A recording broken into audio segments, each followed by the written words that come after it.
My wife cheated on me after 10 years of marriage. I caught her through a GPS tracker. I honestly don't even know where to start. I'm just sitting here in my car, parked a block away from our house because I can't bring myself to go back in there right now. We've been married for 10 years, our anniversary was literally supposed to be next week. 17 years total together. And she blew it up for Tinder nudes. I noticed stuff a few months back. At first it was subtle, she started going out more with her friends, which wasn't that weird, but she'd suddenly get weirdly defensive about where she was going. If I asked who she was with, she'd say, "Oh, you don't know them?" or "You're being too controlling." I didn't push hard at first. Thought maybe I was just overthinking. Then she started disappearing for longer stretches. She wouldn't answer my texts sometimes even though I could see she read them. Once she said she was a target, but I saw on my car's GPS history, yeah, she uses my car sometimes, that she was parked near some condo complex across town. I didn't confront her right away, I'm not the jealous type, and I didn't want to believe it. But that night I slept in the guest room and she didn't ask why. That silence said a lot. I tried to fix things. Suggested therapy. She agreed, surprisingly fast. But during every session she denied anything shady. "I'm just tired. I'm just stressed. You're imagining things." I wanted to believe her so bad. We have a toddler. I work 12 to 14 hours most days. My tank's been running on fumes for a while now and I thought maybe she was too. Then this morning she left her phone on the counter. I didn't even think. Something in my gut just screamed, "Check it now." So I did. And there it was. Messages with some dude named Jay from Tinder. Explicit ones. Nudes. Her talking about how good it felt to be wanted again and maybe someday we'll meet up for real. My hands were literally shaking. When I confronted her, she cried. Said it wasn't physical, that she just needed attention. Told me she never met anyone in person. That's supposed to make it better? Like I'm supposed to be cool with her broadcasting herself to strangers online like it's some kind of emotional OnlyFans? I took screenshots of everything. Every message. Every picture. I've already reached out to a lawyer. I don't even know how to process this right now, but one thing I'm sure of, I'm done.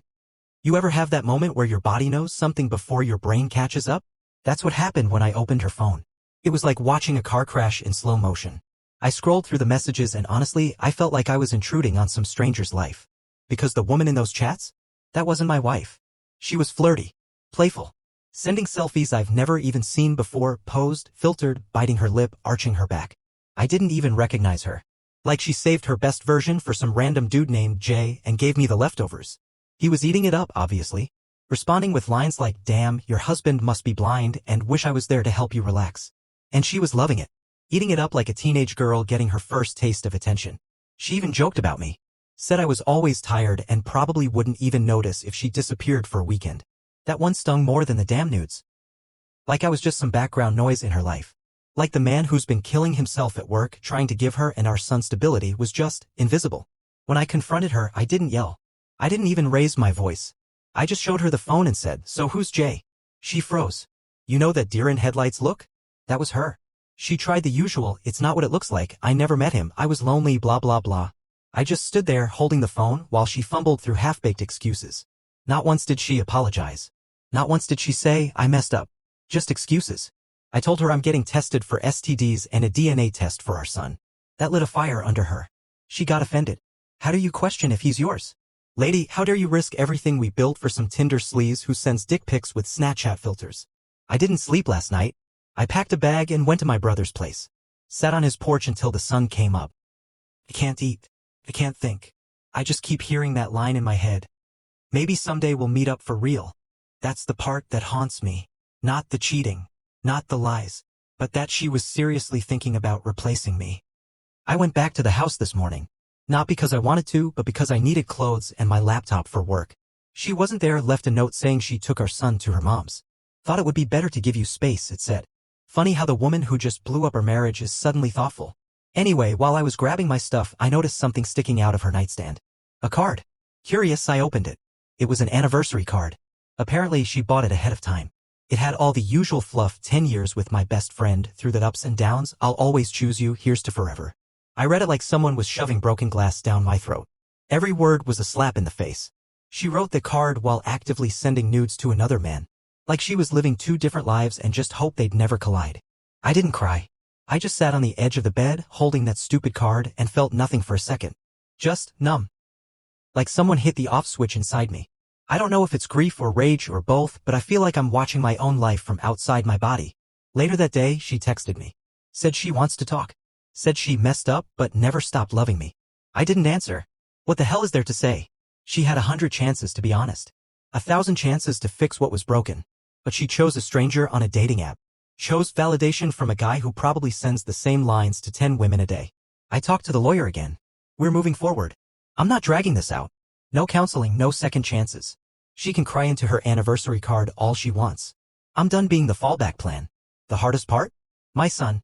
He's too young to understand, but one day he's going to ask why mom and dad don't live together. And I'm going to have to figure out how to tell him without showing him the screenshots. That thought keeps me up at night. So, I was at work trying to pretend like I gave a damn about spreadsheets when I got a call from an unknown number. It was her mom. We've always been cordial, never super close, but she's been in my life for nearly 2 decades. So I picked up. She didn't even say hello. Just jumped straight in. I'm sorry. That was the first thing out of her mouth. Caught me completely off guard. She said my wife told her some of it and that she was shocked. Not angry, disappointed. And if you've ever heard a mom say that about her daughter, you know how heavy that word can hit. Then she said something that punched me in the gut. She's done this before. Apparently, back when we were just dating, before we got engaged, my wife had cheated on me once before. With some coworker she accidentally got drunk with at a holiday party. Her mom begged her to tell me back then, but she swore it was a one-time mistake and that she'd never do anything like that again. And like a damn fool, I never knew. She took that lie all the way to the altar. I just sat there in silence. Like my ears were ringing. Everything started clicking into place. The lies. The secrecy. The way she used to over-explain little things that didn't even need explaining. I thought she was just being open. Nah, she was covering her tracks. Her mom didn't defend her. She didn't say, give her another chance. In fact, she said the opposite. She told me, you're a good man. You deserve better than the chaos she brings. I almost lost it. Not from anger.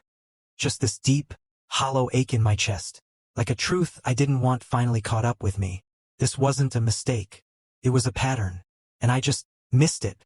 Or maybe I ignored it because I wanted to believe she was better than this. That she was just lost or lonely or making a stupid decision under pressure. But no, she's just a liar. A selfish one. When I got off the phone, I booked a counseling session for myself. Because I realized I've been holding all this in. Trying to be strong, calm, reasonable when deep down I'm shattered. I don't even recognize the person I was a week ago. That guy was still hopeful. Still holding on. He's gone now. So here's the part where things go from bad to worse. I was still going through our shared iCloud data because yeah, she's not smart enough to fully disconnect our devices. Some stuff is still backed up, app data, old photos, even saved contacts. Not snooping out of obsession at this point, more like tying off loose ends. That's when I noticed a name I recognized. The guy she was texting? She had him saved under a fake name, Ashley's cousin. But his real contact popped up in an older backup, full name, photo, even a work email. That's how I put it together. He's someone I know. Not a friend, but a guy from my gym. We've spoken before. Made small talk while spotting each other on the bench. I've seen him smile at my son once when my wife brought him to pick me up. I even recommended him a mechanic once because he said his brakes were shot. She was sleeping with that guy? Someone I'd shaken hands with? That's a different kind of betrayal. She wasn't just chasing attention on an app. She invited a piece of our real life into the lie. Into the filth. I don't know what stung more, her deception or the fact that I've been face to face with the dude who was getting my wife's nudes while I was pulling 14-hour shifts and coming home to make dinner. I didn't confront him. Yet. But I did tell her. I texted her, I know who he is. She called me within 5 seconds. Begged me not to make it a thing. Said it wasn't like that they never met in person and it was just flirting. I told her I didn't care. Whether she at him or not isn't even the point anymore.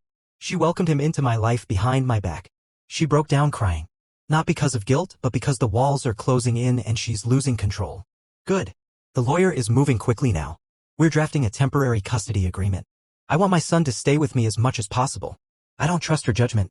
I don't trust anything about her anymore. I told her we're done talking unless it's about parenting. She cried again. I didn't. I've spent enough time mourning a woman who never actually existed. The version of her I loved was just a mask. And I'm finally okay letting go of it.